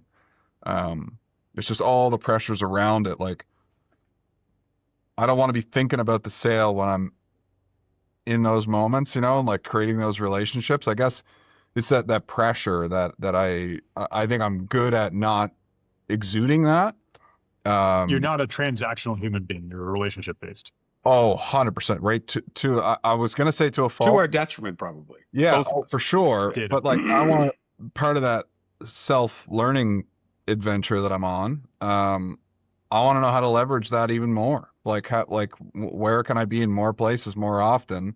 Like just being myself, and then the stuff just kind of attracts, which I love. It's just the little like ticking thing in the back of my head of like, I got to come back with a couple things here. Yeah, but that's fine. That's what we signed up for. So it's, but those are the kind of the last pieces that were like a little unclear on how that might look or how possible it is, or is it a hybrid of something? And also slightly larger business makes the problems much different. Yeah. So yeah, and there's an old saying that I don't totally agree with, that sales fixes everything. Sales will highlight the problems, and if you have big problems, it'll make those big problems bigger. Yeah. Which is where we're at. Let's optimize before we maximize. But earlier you guys were talking about like, what's that one touch point that I want to keep until the day I die? It reminds me of that heart surgeon that's crazy famous that he does, an obscene amount of heart surgeries every year, and you sit back and you think, well, how does he accomplish that? That's like 10 heart surgeries a day. And then you do some digging, you find out that he's responsible for one cut, and he is the best person in the entire world for doing that one crazy important cut during heart surgery. Yeah. Yeah.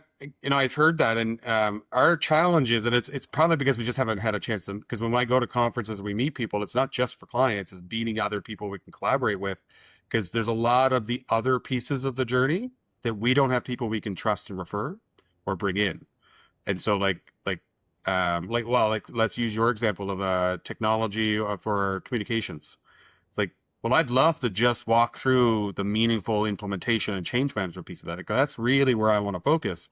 But I don't know anybody else who can sit with a company and help them make a technology selection and not be like led by somebody selling you something. Yeah. And like, there's just pieces that, or most of the change we help a company with, you really have to have a direction. You really have to have strategic understanding of what you want to do, because us applying change without direction, I know the problems that'll create. And I happen to personally enjoy strategic planning. but strategic planning is not the scale service that Ironhouse wants to deliver. But I don't know enough people. I'm like, I trust exactly the way you're going to get them to where they need to go in strategic planning. There's a couple people personality fit I would, but like, so we end up doing a lot of stuff. So I wanted, like, so your analogy, I'd love to just do the cut, but I don't know who to do the anesthesiologist and I don't know who to do the sewing. So we end up being mixed, and I'd like to build more team members or compadres to focus.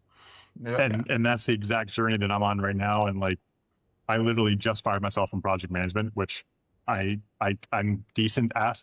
I can be good at it when I'm really involved and in tune with it, but frankly, it doesn't excite me. But yeah, like to your point, finding the team members. Do you guys find yourself talking in almost like business cliches now from listening to too many podcasts or reading too many books? Like I was about to say, who, not how. And I bet if someone has the time or the wherewithal to go back and listen to this entire thing, like there's so many cliches that each one of us have talked about. But it's but this is a safe space for a reason. This is a safe space for us to use the jargon, our own language. It's a cliche for a reason though. Like it's yeah, totally, for sure.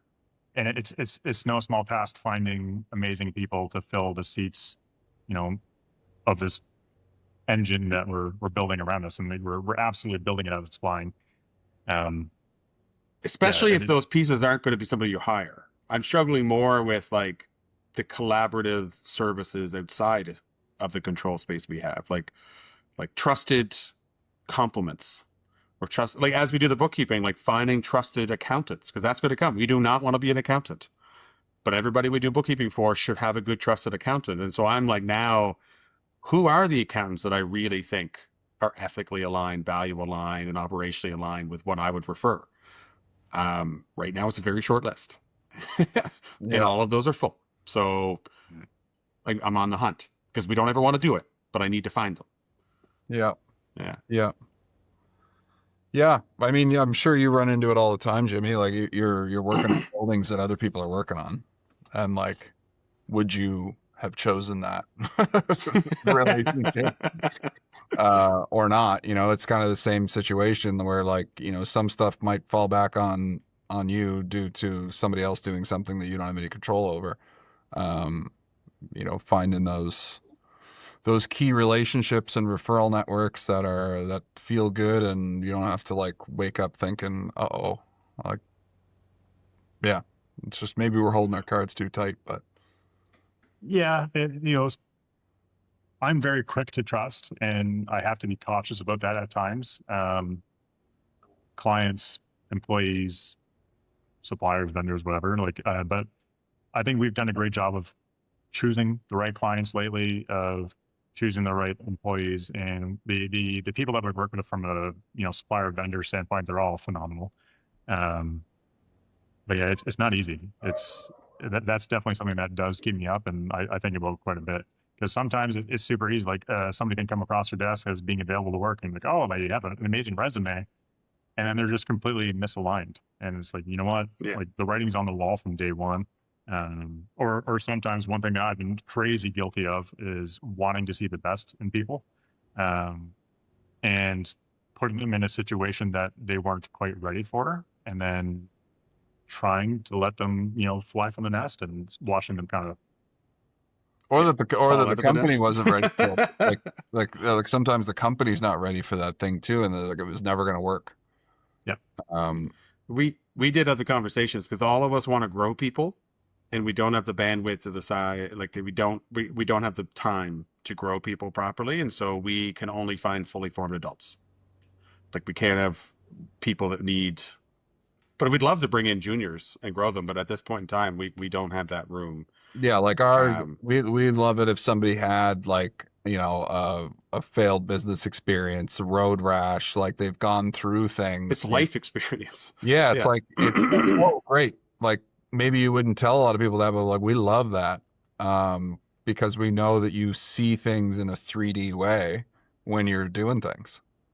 Yeah.